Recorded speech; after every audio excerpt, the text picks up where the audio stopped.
Hi, Grace. Hi. Would you present your final book analysis for us, please? Yes. Thanks. The protagonist is Buck. Okay, so let's read the question. I'll read the question.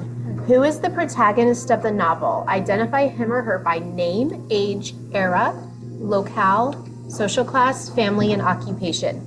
Now, were there any of these that you didn't know? Local. Locale. So that's where. So the location of where they live. Era would be like the 1920s, the 1930s, so the point of time in which it occurs. Social class would be like if they were poor or they were rich or middle class. Does that make sense? Family would just be like the members of their family, and occupation is the job. Okay? So go ahead and read your answer, please. The protagonist is Buck. He was a normal house dog with a family, Judge Miller and the judge's two daughters, Molly and Alice, until Buck was taken away and sold to be a sled dog. This man talked with Manuel and money chinked between them. You might wrap the goods before you deliver them, the stranger said gruffly. Manuel doubled a piece of stout rope around Buck's neck under the collar. Then he becomes a leader of the pack after defeating Spitz. The dark circle becomes a dot on the moon-flooded snow as Spitz disappeared from view. Buck stood and looked on. The successful champion, the dominant primordial beast who had made his killing pick. Okay, let's take a look at your next question. It says, summarize the single change which occurs to the protagonist, which is the main character, the hero, during the course of the novel, taking care to specify whether the change is mainly one of fortune. So that would be they got getting something, like the luck changes, either bad luck or good luck. Moral character, which means that the protagonist learns a life lesson about themselves and improves their character, or a change in their knowledge of something that they didn't have before. So go ahead and tell me what you said. The single change that occurs to the protagonist is that Buck was originally a calm and not a very courageous dog, but after a few months of being a sled dog, he was more dignified. He was courageous and daring, and he knew the ways of nature since they were frequently outside. He had been suddenly jerked from the heart of the civilization and flung into the heart of things primordial. No lazy sun-kissed life was this, with nothing to do but loaf and be bored. Here was neither peace nor rest nor moment safety. All was confusion and action, and every moment life and limb were in peril. There was imperative need to be constantly alert, for these dogs and men were not town dogs and men. They were savages, all of them who knew no law but the law of club and faith. This was when he realized that his future wasn't going to be a sun-kissed life anymore. He was heading towards danger, and now it's going to be living with savages. Okay, very good. And I didn't go and grade this one. So let's go back up here at the protagonist. Yours was a little tougher because it's a dog, is your protagonist. So some of this stuff you didn't really capture, which is understandable. So I think for this one, we'll say 13. What do you think on this? 14, yeah. I think you maybe could have elaborated a little bit on the actual change in the main character, but I loved how your text evidence really supported your opinion. So that was really good. All right, your third question is, what is the predominant point of view in this novel? Who seems to be the focal character, so the character that's being focused on, and then illustrate by citing a very brief passage from the novel and showing how it confirms your opinion. So the point of view, and you're supposed to find a passage that confirms it. So go ahead and read it. The predominant point of view is third person omniscient, and the focal character is Buck.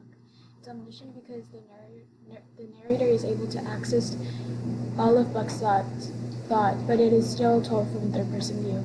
Buck had accepted the rope with quiet dignity.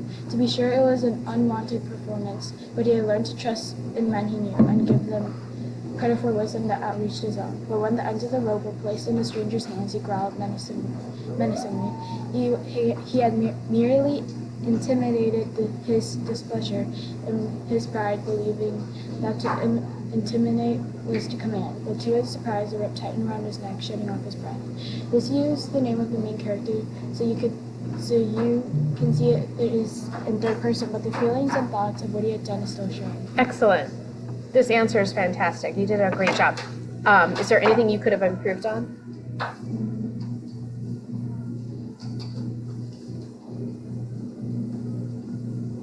Like maybe period at the end.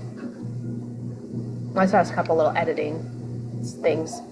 Your content's outstanding there, so I'm just going to do 1 point for the editing. So just double check your editing, okay? But the content's perfect for that. All right. Question 4. Summarize the facts of the author's birth, family, and social position, main gifts or challenges, education, and entry into writing. Jack Griffith London was born on January 12, 1867 in a place known as San Francisco, California.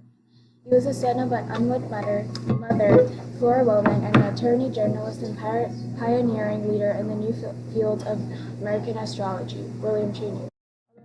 Unfortunately, his father was never part of his life.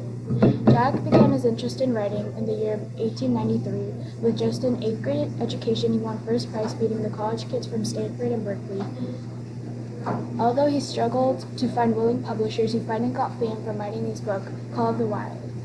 In 19,000, he married Bess Pattern and had 2 kids, but a few years later, followed by a divorce, he married Charmian Kittredge, whom he would be for the rest of his life. On November 22, 1916, he died on his Californian ranch at the age of 49 because of a kidney disease, followed by many other conditions. All right, I think you did a great job on this. I really understand Jack London. Anything you would change on this? Maybe elaborate on his writing career. Okay, yeah, so maybe a little more about his actual writing career. That was great. 15. Question 5. Briefly describe with dates the more important of the novelist's earlier works, giving special attention to the work immediately preceding the novel under study. Jack London's first book was The Son of the Wolf, which was published in 1900. 1900. Since then, he wrote 52 books in total, all in the 19th century. His top-known novels are Call of the Wild, 1903, White Fang, 1906, The Sea Wolf, 1904, The Iron Heel, 1907, and Martin Eden, 1909. Although all these books are well known, the main book that was a greatest hit was The Call of the Wild. It is about a dog named Buck going from a life of rest and great owner to becoming a wilderness dog. He was sold to becoming a sled dog and now is a leader to his pack. In the summer, there is one visitor, however, to that valley, of which he has to not know. It is a great, gloriously coated wolf, like and yet unlike all other wolves. He crosses alone in the smiling timber lane and comes out to an open space among the trees. Here is a yellow stream, flows from rotted moose hide sacks and sinks into the ground, with long grasses growing through it and vegetable overrunning it and hiding its yellow from the sun. There he muses for a time, howling once long mournfully ere he departs. I think that was an important part of the winning story because it sort of summarizes Buck's life after all the pain and wounds of the outside world of savages. Okay. I would like for you, when you start giving text evidence, introduce how it relates to your... So I kind of noticed in all of these, you don't really introduce your text evidence. So you could say something like, a passage from the text that supports my opinion is... You see what I'm saying? Like, set it up instead of going like straight text evidence. Does that make sense? Yeah. Okay. All right, what do you think about this one? 14, 13. I'd say 13. I would have liked to know a little bit more about some of these other books. Right? Okay, cool. Yep. Looks like we're done.